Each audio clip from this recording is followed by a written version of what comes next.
এরা হলো জয় অবিজয়।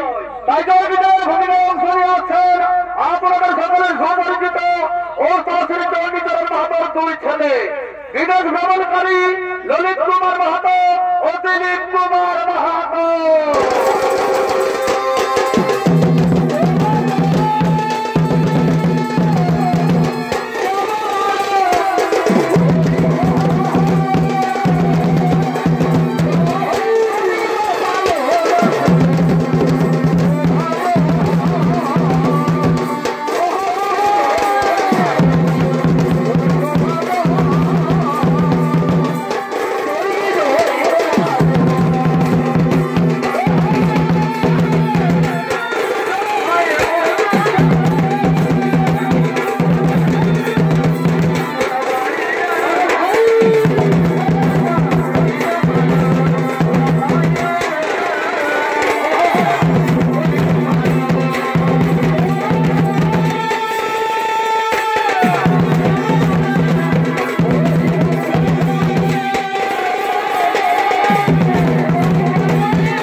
আর এদিকে লম্বদেবের 4 মাসের পুত্র শরৎ সনাতন শরৎ সদানন্দ তারা লক্ষ্মীনারায়ণ দর্শন করার জন্য